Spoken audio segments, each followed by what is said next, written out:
Haleluya. Shalom saudara-saudara yang dikasihi oleh Tuhan.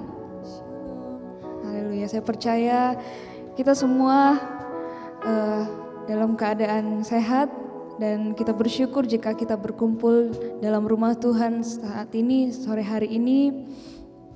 Dan kita mau memuji nama Tuhan. Mari kita siapkan hati kita. Mari kita siapkan kehidupan kita.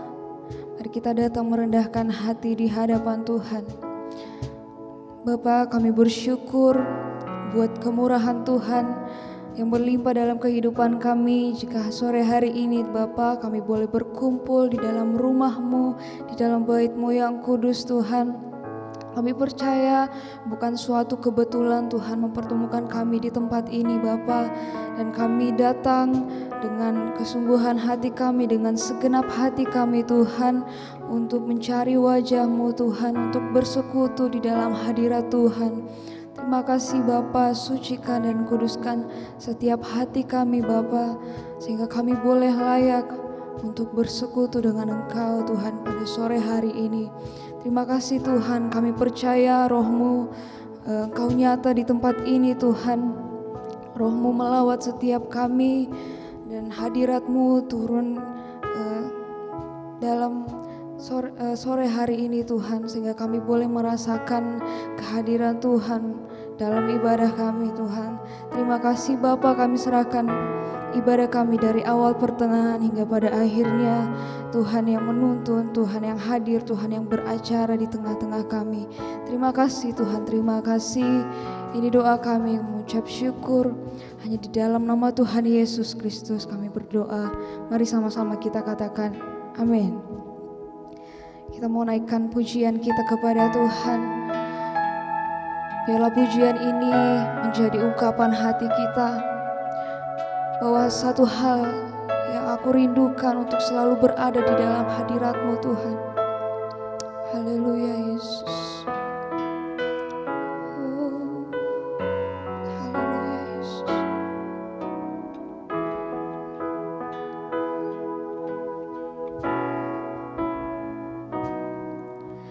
Satu hal yang ku rindu, berdiam di dalam rumah-Mu. Satu hal yang ku pinta, menikmati bait-Mu Tuhan. Satu hal yang ku rindu, satu hal yang ku rindu. Ini kerinduan kami Tuhan. Berdiam di dalam rumah-Mu. Satu hal yang ku minta, menikmati bait-Mu Tuhan. Lebih baik satu hari di pelataran-Mu daripada 1000 hari di tempat lain. Kami memuji-Mu,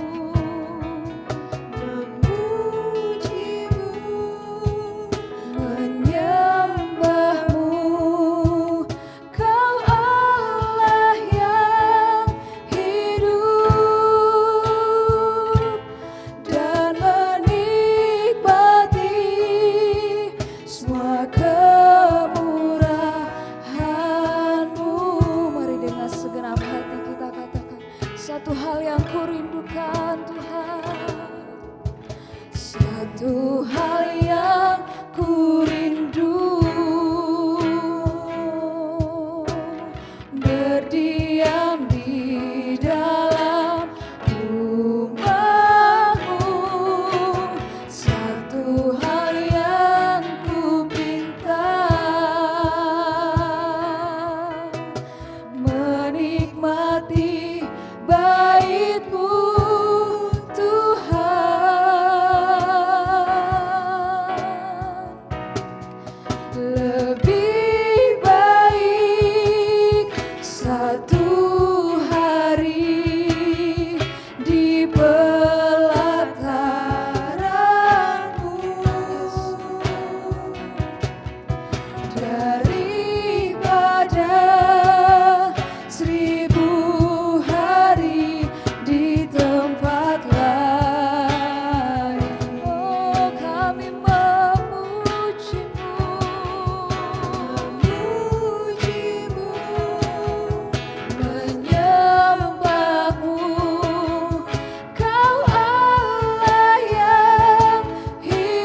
dan kami mau memuji-Mu dengan segenap hati kami.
mau menyembah-Mu Tuhan, kami mau menikmati hadirat-Mu Tuhan.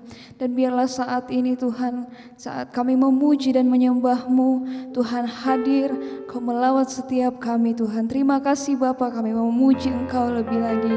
Di dalam nama Tuhan Yesus, haleluya, amin. Haleluya. Mari kita menaikkan pujian kita kepada Tuhan, kita mau bersyukur kepada Tuhan. Haleluya. Sebab kasih setianya tak pernah berubah dulu, sekarang dan selama-lamanya. Oh.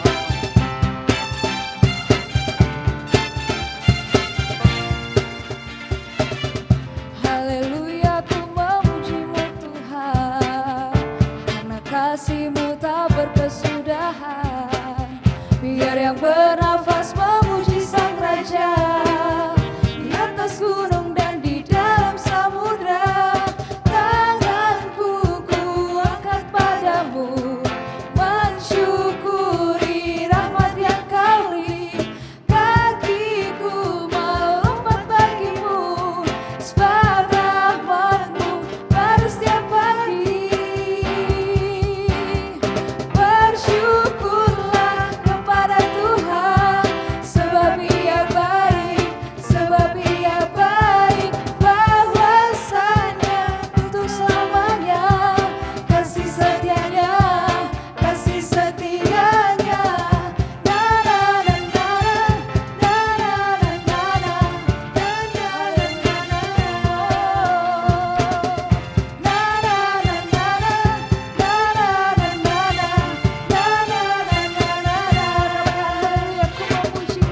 Haleluya, ku memuji-Mu Tuhan, karena kasih-Mu tak berkesudahan. Biar yang bernafas memuji Sang Raja, di atas gunung dan di dalam samudra. Tanganku ku angkat padamu, mensyukuri rahmat yang Kau beri.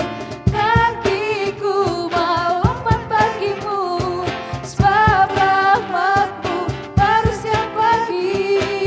Mari sama-sama katakan, bersyukurlah kepada Tuhan, sebab Ia baik, sebab Ia baik. Bahwasanya untuk selamanya, kasih setianya, kasih setianya. Bersyukurlah kepada Tuhan, sebab Ia baik, sebab Ia baik. Bahwasanya untuk selamanya, kasih setianya, kasih setianya. Haleluya, kami bersyukur padamu Tuhan, sebab kasih setia-Mu tak pernah berubah.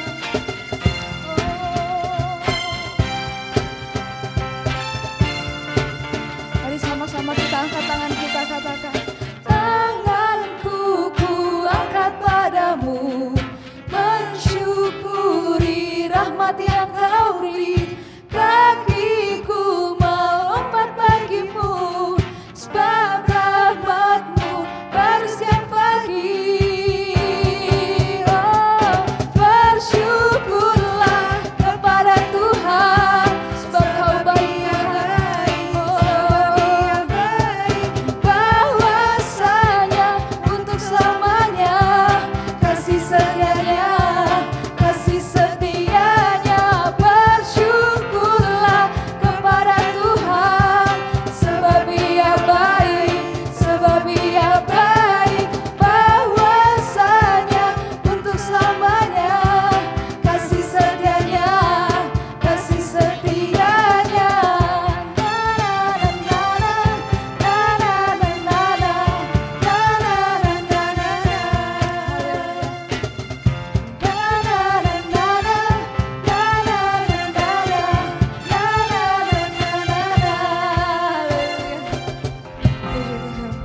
Saya persilakan kita silakan duduk.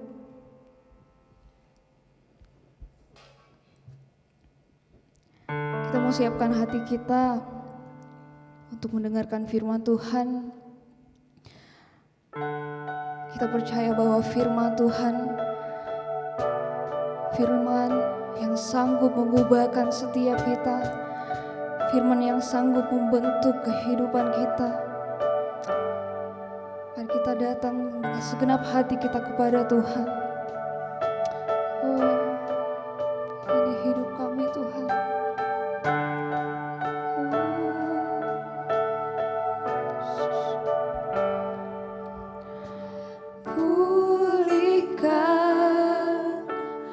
Pulihkan hatiku dengan kasih-Mu.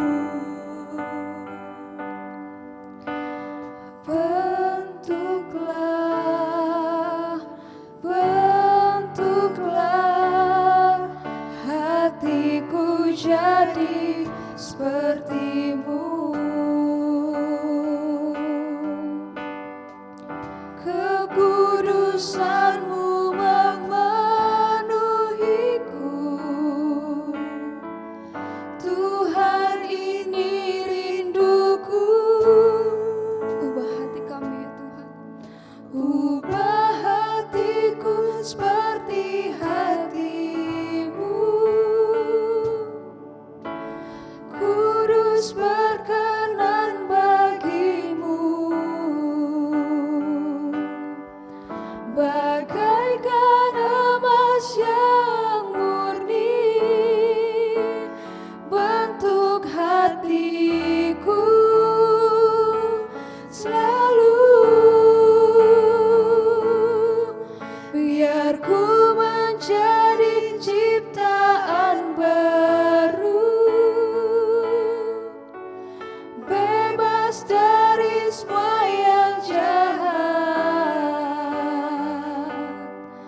serupa dengan gambar-Mu. Sucikan ku, kuduskan hatiku Tuhan. Oh, ini hidup kami Tuhan. Pulihkan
bagaikan emas yang murni,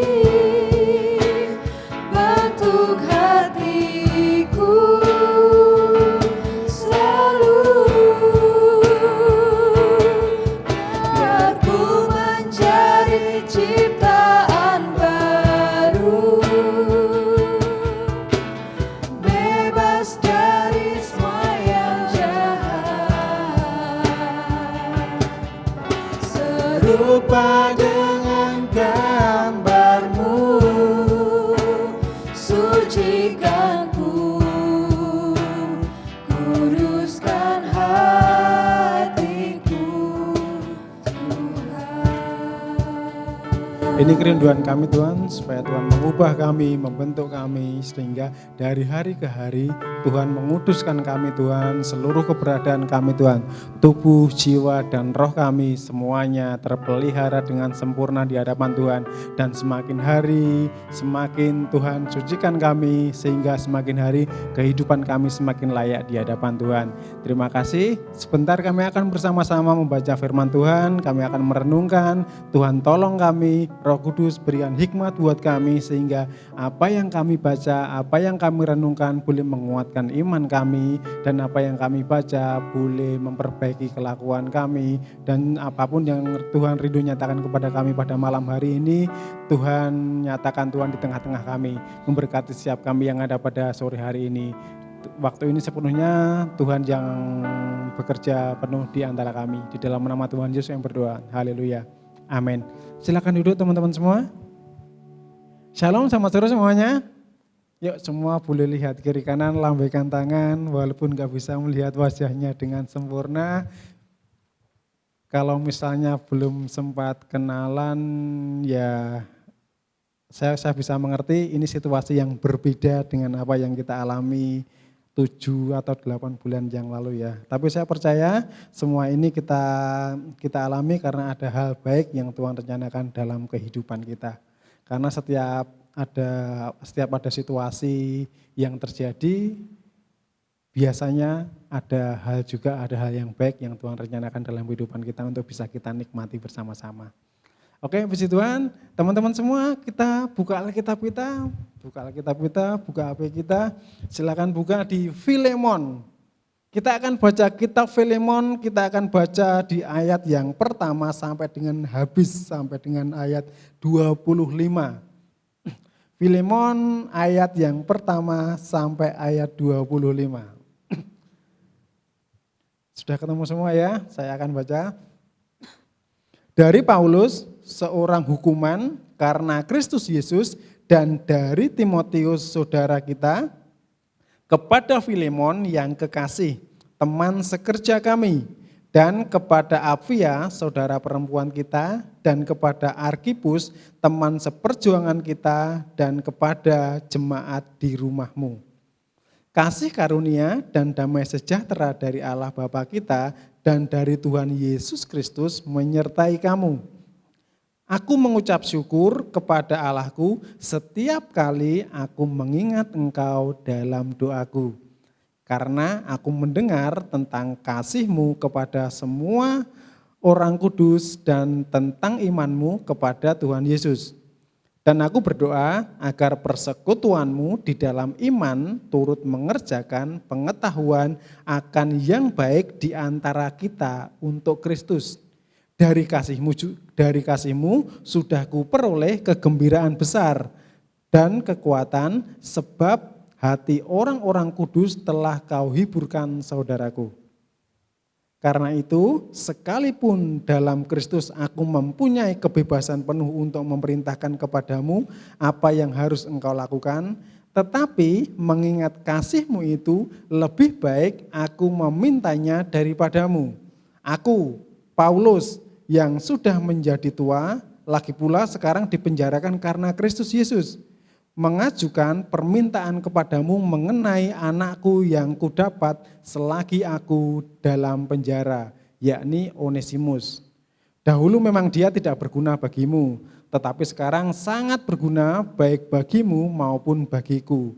Dia kusuruh kembali kepadamu, dia yaitu buah hatiku. Sebenarnya Aku mau menahan dia di sini sebagai gantimu untuk melayani aku selama aku dipenjarakan karena Injil. Tetapi tanpa persetujuanmu, aku tidak mau berbuat sesuatu supaya yang baik itu jangan engkau lakukan seolah-olah dengan paksa, melainkan dengan sukarela. Sebab mungkin karena itulah ia dipisahkan sejenak daripadamu supaya engkau dapat menerimanya untuk selama-lamanya, bukan lagi sebagai hamba, melainkan lebih daripada hamba, yaitu sebagai saudara yang kekasih. Bagiku sudah demikian, apalagi bagimu, baik secara manusia maupun di dalam Tuhan. Kalau engkau menganggap aku temanmu seiman, terimalah dia seperti aku sendiri. Dan kalau dia sudah merugikan engkau ataupun berhutang kepadamu, tanggungkanlah semuanya itu kepadaku. Aku, Paulus, menjaminnya dengan tulisan tanganku sendiri. Aku akan membayarnya agar jangan kukatakan tanggungkanlah semuanya itu kepadamu. Karena engkau berhutang kepadaku, yaitu dirimu sendiri. Ya saudaraku, semoga engkau berguna bagiku di dalam Tuhan. Hiburkanlah hatiku di dalam Kristus. Dengan percaya kepada ketaatanmu, kutuliskan ini kepadamu. Aku tahu lebih daripada permintaanku ini akan kau lakukan. Dalam pada itu bersedialah juga memberi tumpangan kepadaku, karena aku harap oleh doamu aku akan dikembalikan kepadamu. Salam kepadamu dari Epafras, temanku sepenjara karena Kristus Yesus, dan dari Markus, Aristarkus, Demas, dan Lukas, teman-teman sekerjaku. Kasih karunia Tuhan Yesus Kristus menyertai rohmu. Puji Tuhan. Teman-teman yang terkasih dalam Tuhan, ini adalah surat Filemon. Surat Filemon ini ditulis oleh Rasul Paulus dan ditujukan kepada pribadi yang bernama Filemon. Surat-surat Rasul Paulus, kalau teman-teman baca mulai dari Roma, Korintus, Efesus, Galatia, Kolose, dan sebagainya, itu rata-rata dituliskan kepada jemaat. Tapi dalam Alkitab kita bisa dapati ada, kalau saya nggak salah, ada 3 surat dari Paulus yang ditujukan secara pribadi. Yang pertama dan yang kedua ditujukan kepada Timotius, dan yang satu lagi ditujukan kepada Filemon. Nah, teman-teman, saya akan cerita sedikit dulu tentang Filemon ini sebelum nanti kita bisa belajar apa yang kita pelajari dari apa yang tadi telah kita baca. Nah, Filemon itu adalah orang Kolose. Dia adalah murid dari Paulus, dan Filemon ini dia adalah orang yang sangat mengasihi Tuhan, dan dia orang yang cukup berada. Dia memiliki banyak sekali memiliki banyak sekali hamba, atau dalam kata lain budak, dan salah satunya adalah seorang hamba yang bernama Onesimus. Nah, karena sesuatu hal, Onesimus ini dia melarikan diri dari Filemon. Dia melarikan diri dengan membawa sebagian dari harta Filemon, atau dengan kata lain, Onesimus melakukan tindak kejahatan, bisa pencurian atau penggelapan atau apapun istilahnya dari Filemon. Kemudian dia pergi, dan ketika pergi kabar baiknya dia ditangkap.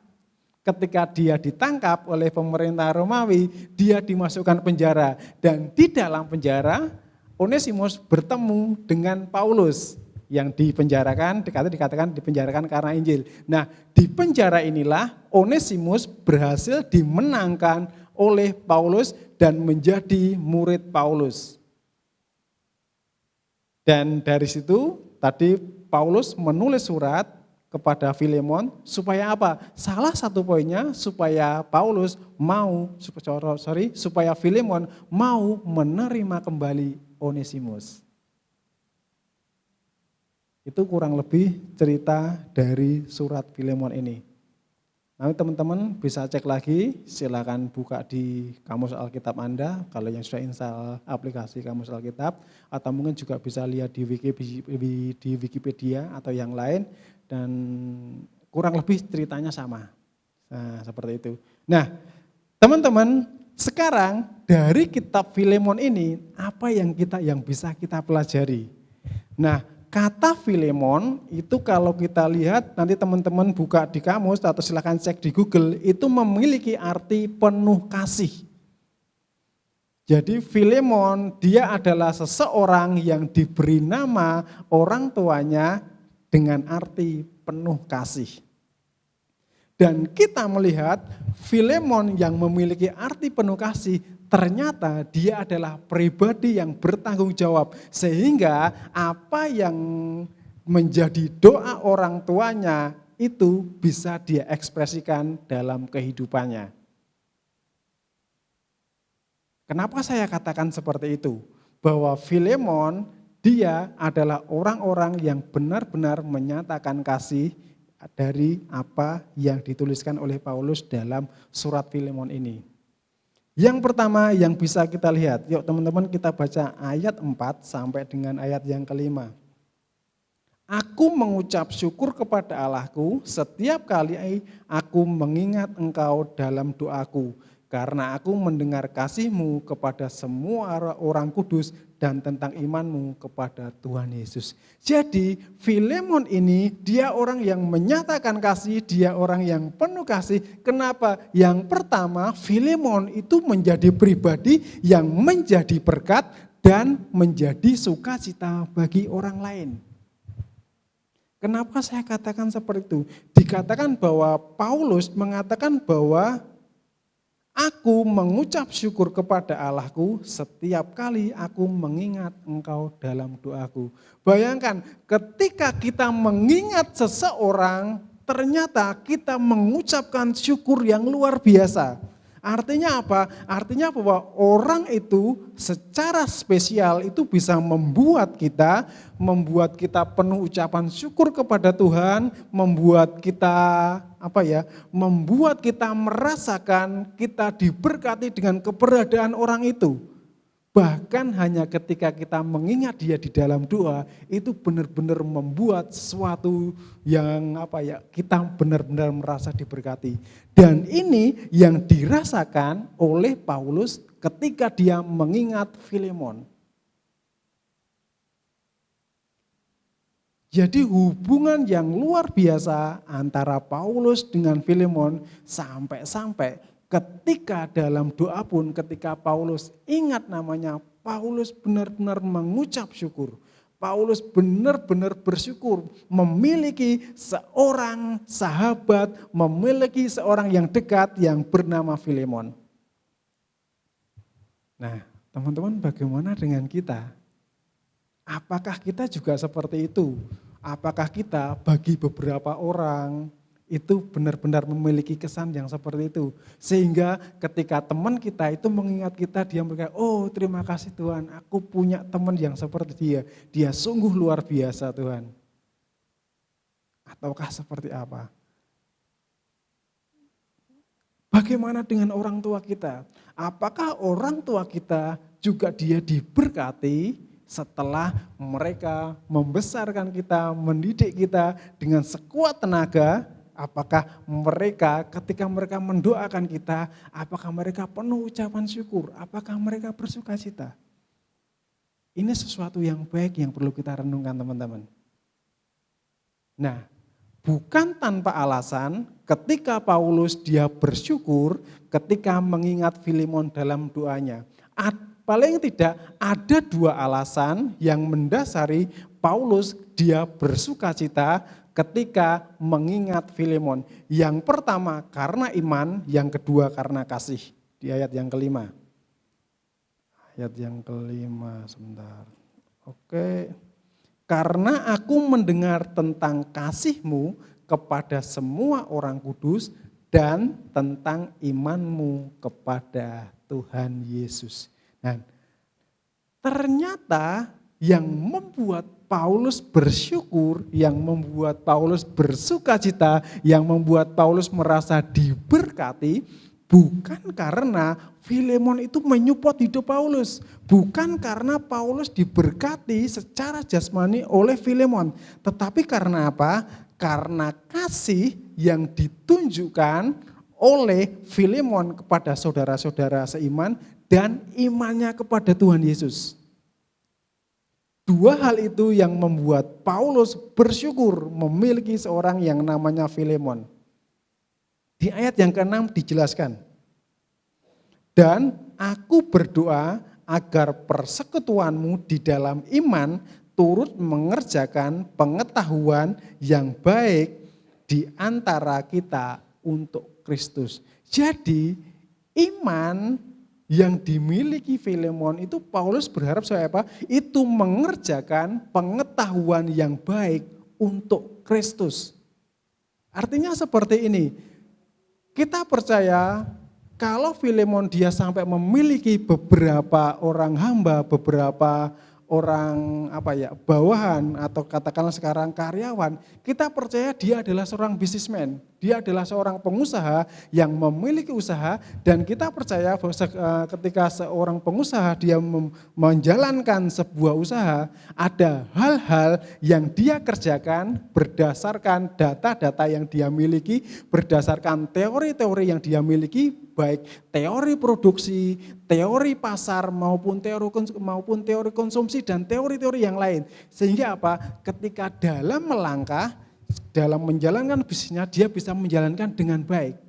Tetapi Paulus mengatakan supaya iman yang dimiliki Filemon itu apa? Mengerjakan pengetahuan yang baik untuk Kristus. Artinya apa? Semua pengetahuan yang dimiliki Filemon itu kadang-kadang itu terbatas.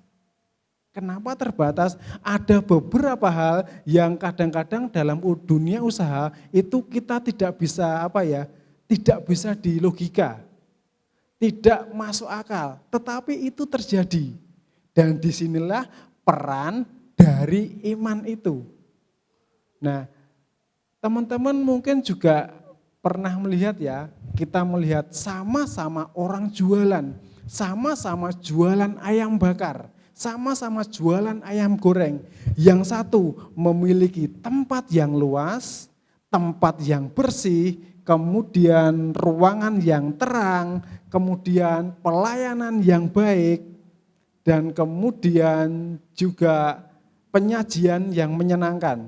Sementara di seberang atau di sebelahnya kita melihat pedagang yang lain dengan pelayanan yang sederhana, yang pelayanan yang apa adanya, kemudian tempat yang disediakan cenderung asal-asalan, kemudian bagaimana dia menyajikan, kadang-kadang juga menyajikan dengan cara-cara yang membuat yang tidak pantas, dan juga tempat yang ada tidak begitu bersih. Tetapi faktanya dalam beberapa hal yang seperti itu bisa lebih laris daripada yang saya sebutkan yang pertama tadi. Dan itu terjadi. Dan itu fakta. Bahkan ada hal yang unik yang pernah terjadi. Dulu di gereja ini ada pengurus gereja yang namanya Om Abraham. Beliau memiliki sebuah kantin di depan kampus Unika sana. Sebelum beliau berdagang di sana, dia sempat jualan di pasar Sampangan. Beliau cerita sama saya, "Dit, Om dulu pernah jualan di tempat ini. Ketika jualan di tempat ini, Om jualan jualan biasa aja jualan. Ketika jualan itu, setelah 3 bulan Om jualan, kemudian ada salah seorang kenalan Om yang datang. Dia berkata seperti ini, 'Loh, Om sekarang jualan di sini, Om Abraham?' 'Iya, aku jualan di sini.' 'Loh, Om sejak kapan jualan?' Om Abraham ini dia berkata, 'Aku jualan di sini sudah sejak 3 bulan yang lalu.' Temannya ini kaget, 'Om, enggak mungkin tak Om. Saya Om tiap pagi lewat sini, tiap sore lewat sini, dan saya tidak pernah melihat warung ini buka Om. Dan saya enggak pernah tempat ini ada warung yang buka, semuanya berantakan, semuanya tutup. Selama 3 bulan. Loh, Om Abraham, loh tapi aku udah buka selama 3 bulan. Iya, tapi nyatanya selama 3 bulan saya nggak pernah lihat Om jualan di sini. Kalau saya tahu Om jualan di sini sejak 3 bulan yang lalu, nggak mungkin saya baru datang sekarang Om. Jadi ada hal-hal yang bisa terjadi di luar kemampuan logika kita. Dan disinilah makanya Paulus mengatakan supaya imanmu mengerjakan pengetahuan yang baik di dalam Kristus. Artinya apa?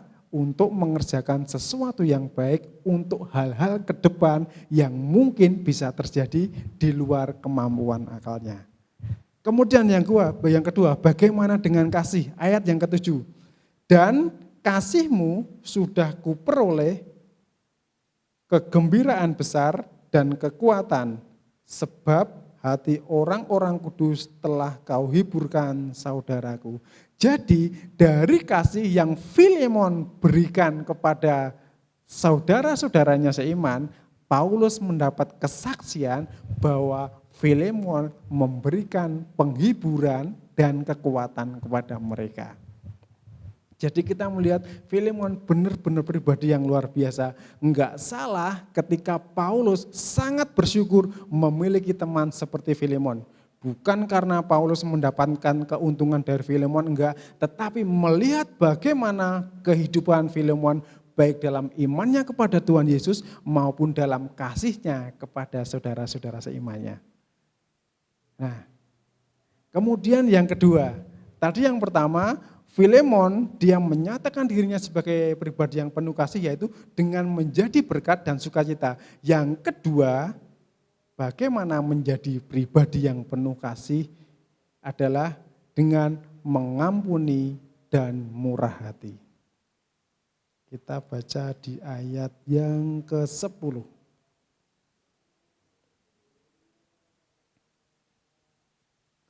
Mulai ayat yang ke-9 ya, biar saya baca biar enak. Tetapi mengingat kasihmu itu lebih baik aku memintanya daripadamu. Aku Paulus yang sudah menjadi tua, lagi pula sekarang dipenjarakan karena Kristus Yesus, mengajukan permintaan kepadamu mengenai anakku yang kudapat selagi aku dalam penjara, yakni Onesimus. Dan yang kedua, ekspresi seseorang yang penuh kasih selain dia menjadi berkat dan sukacita bagi saudaranya. Yang kedua, dia memiliki kemampuan untuk mengampuni dan murah hati. Paulus memberikan tantangan kepada Filemon untuk apa? Untuk menerima Onesimus.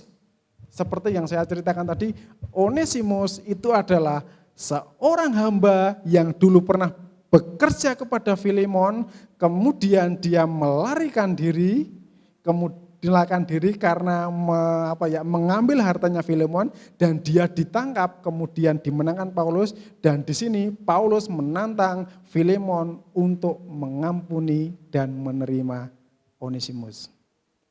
Kenapa? Paulus memberikan definisi tentang Onesimus menurut saya cukup lengkap. Di ayat yang ke-11, bagaimana Onesimus itu?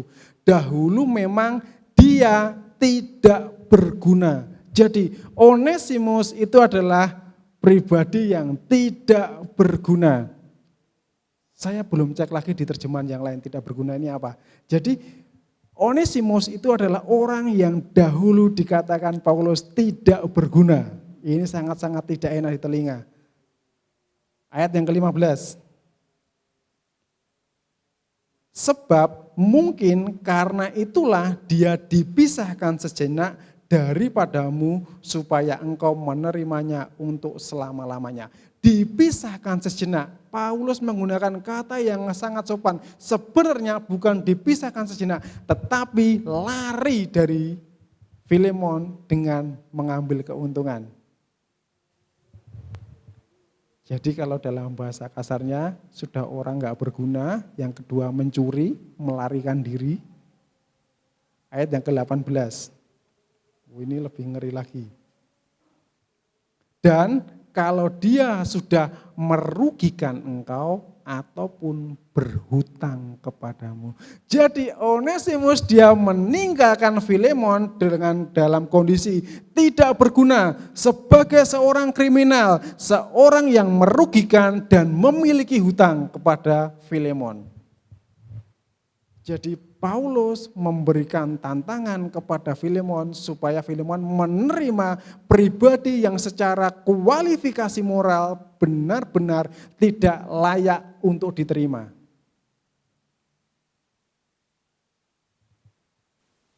Tetapi ini adalah hal yang diminta oleh Paulus dilakukan oleh Filemon. Jadi ciri orang yang penuh kasih, dari dikatakan yang pertama menjadi berkat dan sukacita, yang kedua mengampuni dan murah hati. Yang pertama menerima Onesimus. Dengan kualifikasi yang tadi saya sebutkan, itu adalah hal yang berat buat Filemon. Kenapa? Karena dibandingkan dengan hal yang kedua. Yang pertama itu menerima Onesimus, kemudian di ayat yang ke-22. Dalam pada itu bersedialah juga memberi tumpangan kepadaku, karena aku harap oleh doamu aku akan dikembalikan kepadamu. Jadi Paulus ini dia membandingkan Onesimus dengan dirinya sendiri. Kalau kamu mau menerima Onesimus, kamu tentu juga mau menerima aku, atau juga bisa dibalik. Jadi ekspresi bagaimana supaya Filemon ini mengampuni dihadapkan supaya apa? Supaya mau menerima Onesimus. Kenapa? Artinya ketika Filemon menerima Onesimus, dia akan mengampuni apa yang pernah dilakukan oleh Filemon. Dia akan mengampuni apa yang dilakukan oleh Onesimus, dan yang kedua dia akan menyupport apa yang dibutuhkan oleh Onesimus. Dan yang selanjutnya Paulus mengatakan, terimalah aku ketika nanti aku datang kepadamu. Ini menguji kemurahan hati dari Filemon. Apakah Filemon dia mau menerima Paulus? Jadi teman-teman, ketika kita merindukan menjadi pribadi yang penuh kasih, selain kita menjadi berkat dan sukacita, kita juga mesti menjadi pribadi yang bisa mengampuni dan pribadi yang murah hati. Ini yang firman Tuhan pesankan kepada kita melalui surat Filemon. Masih ada satu lagi teman-teman, ayat 21. Dengan percaya kepada ketaatanmu, kutuliskan ini kepadamu. Aku tahu lebih daripada permintaanku ini akan kau lakukan. Nah, jadi yang ketiga, yang pertama menjadi berkat dan sukacita, yang kedua mengampuni dan murah hati, yang ketiga menjadi pribadi yang taat. Taat artinya taat. Taat dibalik tetap taat. T-A-A-T, taat. Saya mau seperti Yesus. T-A-A-T, taat. Nah, itu lagu yang saya ingat di sekolah minggu. Nah, jadi taat itu juga menjadi ekspresi ketika kita menyatakan diri menjadi pribadi yang penuh kasih. Nah, sekarang tentu ketika kita sudah menjadi pribadi yang menjadi berkat dan sukacita bagi orang lain, kita pun juga bisa mengampuni dan murah hati kepada orang yang bersalah kepada kita, dan kita juga menjadi pribadi yang taat. Masa sih tidak ada apa-apa yang bisa diperoleh? Tentu ada. Kita lihat di ayat yang ke-8. Karena itu, sekalipun di dalam Kristus aku mempunyai kebebasan penuh untuk memerintahkan kepadamu apa yang harus engkau lakukan, tetapi mengingat kasih-Mu itu lebih baik aku memintanya daripadamu.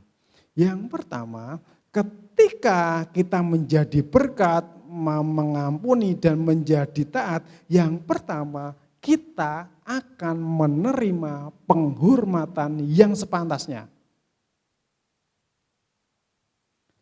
Paulus ketika dia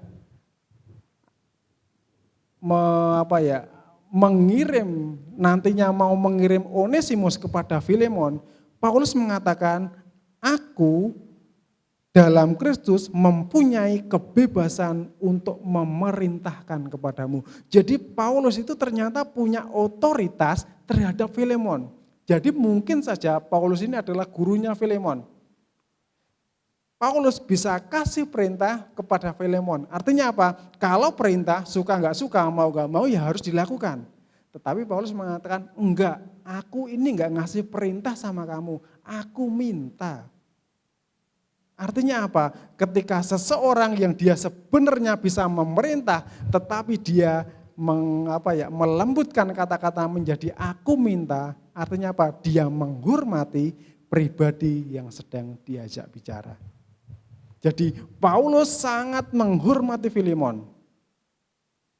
Dan Filemon pantas mendapatkan itu. Karena apa? Karena kasih, karena iman yang dia miliki. Tadi yang dikatakan Paulus. Jadi Filemon dia pribadi yang pantas mendapatkan kehormatan dari Paulus. Yang kedua, Filemon menjadi pribadi yang dapat dipercaya. Ayat 21. Dengan percaya kepada ketaatanmu, kutuliskan ini kepadamu. Jadi Filemon selain dia mendapatkan penghormatan yang pantas, Filemon juga menjadi orang yang dipercaya. Artinya apa? Ini adalah dua hal yang menurut saya adalah sangat cukup untuk menjalani kehidupan. Kenapa? Ketika seseorang mendapatkan hormat dari orang lain yang pantas dan dia dipercaya, ketika dia melakukan sesuatu, tentu yang dia lakukan itu akan memberi dampak yang luar biasa.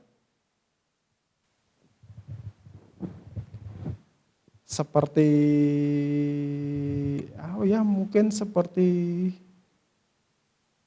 seseorang yang terkenal, kemudian dia membuka sebuah franchise makanan di tempat tertentu.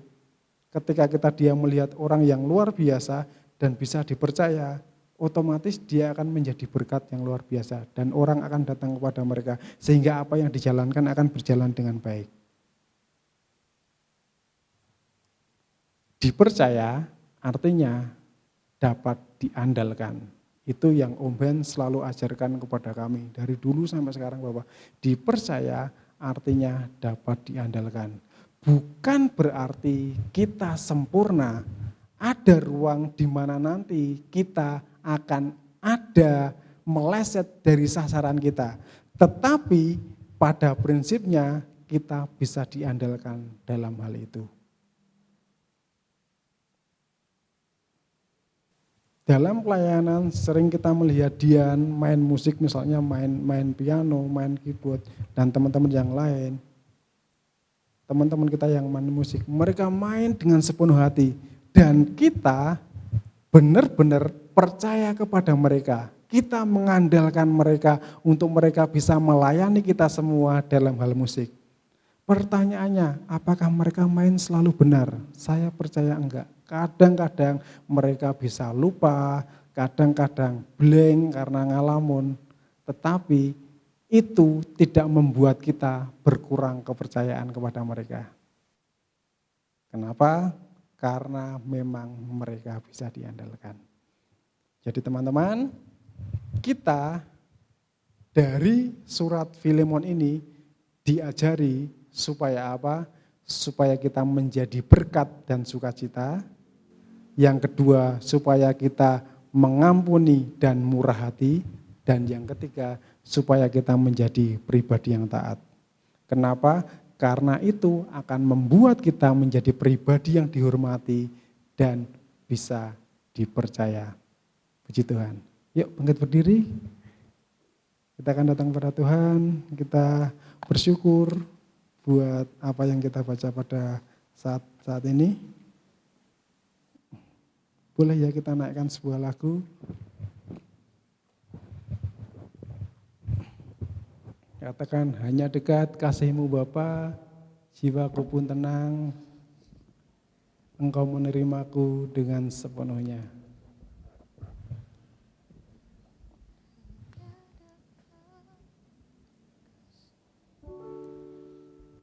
Hanya dekat kasih-Mu Bapa, jiwaku pun tentram, Engkau menerimaku dengan sepenuhnya, walau dunia melihat rupa,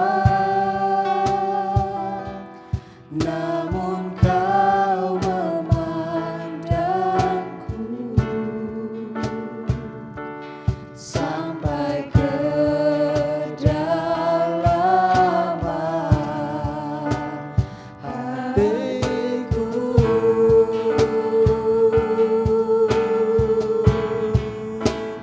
Tuhan, inilah yang ku tahu, Kau mengenal hatiku jauh melebihi semua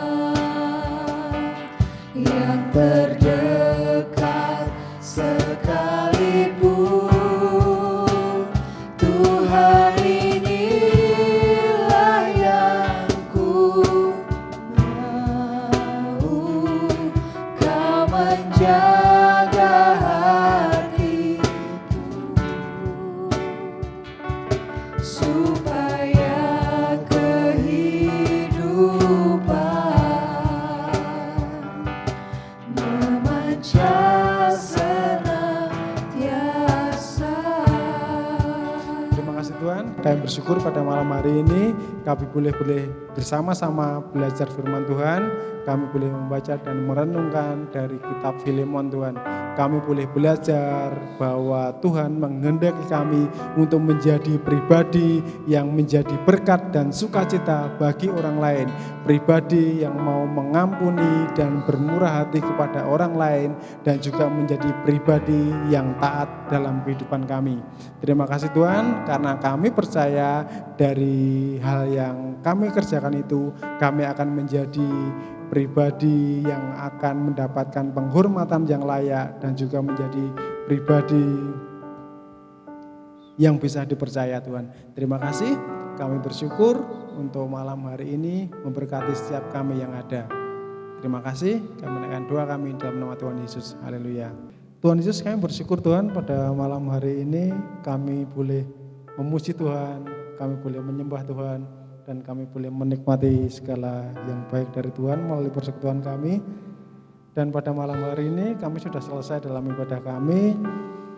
Kami bersyukur dan kami tetap membawa doa kami Tuhan buat bangsa kami yang tercinta ini, dan juga bukan cuma buat bangsa kami tapi seluruh dunia yang saat ini kami sedang ada dalam tekanan Tuhan. Kami sedang dalam masa pandemi COVID-19 yang sudah berjalan sekian bulan. Kami mohon kelegaan dari Tuhan dinyatakan buat kami semua Tuhan, supaya kami boleh segera merasakan kelegaan yang luar biasa dan kami boleh menikmati hal-hal yang semestinya bisa kami nikmati kembali Tuhan. Terima kasih memberkati setiap upaya pemerintah dalam segala hal, dalam melakukan dalam penanggulangan dari pandemi ini Tuhan. Setiap usaha untuk untuk vaksin yang masih terus dalam progres. Kami percaya Tuhan akan bekerja penuh dan itu boleh segera diwujudkan, supaya itu boleh segera ditemukan, dan itu juga supaya boleh segera mengatasi pandemi yang ada ini Tuhan. Terima kasih memulihkan segala sektor yang ada Tuhan, khususnya secara dalam sektor ekonomi. Tuhan pulihkan segenap orang-orang yang saat ini terpuruk. Kami percaya kemampuan dari Tuhan akan memulihkan kami semua, sehingga kami semua boleh bangkit dan tetap boleh merasakan anugerah dan berkat Tuhan. Dan pada malam hari ini kami berdoa untuk setiap kami yang ada pada malam hari ini Tuhan, untuk teman-teman youth yang saat ini hadir di tempat ini Tuhan, memberkati mereka Tuhan dalam kuliah mereka, dalam pekerjaan mereka, dalam sekolah mereka. Tuhan tolong Tuhan limpahkan anugerah dan kasih Tuhan yang luar biasa Tuhan. Dan kami dan teman-teman ini yang saat ini berada di Semarang mungkin tidak bisa kembali ke tempat kami masing-masing karena situasi. Kami mohon berkat Tuhan dinyatakan buat kami semua Tuhan. Bukan cuma buat kami tapi juga buat keluarga kami yang ada di tempat yang lain Tuhan, yang tidak bersama-sama dengan kami Tuhan, melimpahkan berkat dan anugerah Tuhan yang luar biasa Tuhan. Kami percaya dalam masa ini pun Tuhan akan memberikan kecukupan buat kami Tuhan. Tuhan akan memberikan damai dan Tuhan memberikan kelimpahan buat kami. Terima kasih Tuhan, kami bersyukur buat malam hari ini, dan kalau kami selesai, Tuhan menyertai kami dalam perjalanan kami pulang, dan Tuhan memberikan yang terbaik buat kami. Kita akan dengar firman Tuhan dari Bilangan pasal yang ke-6 ayat 22. Firman Tuhan mengatakan, Tuhan berfirman kepada Musa, berbicaralah kepada Harun dan anak-anaknya. Tuhan memberkati kita dan melindungi kita. Tuhan menyinari kita dengan wajahnya dan memberikan kita kasih karunia. Tuhan menghadapkan wajahnya kepada kita dan memberi kita damai sejahtera. Mari kita kembali ke tempat kita masing-masing dengan penuh sukacita dari Tuhan dan anugerah Tuhan yang luar biasa. Di dalam nama Tuhan Yesus, haleluya, amin.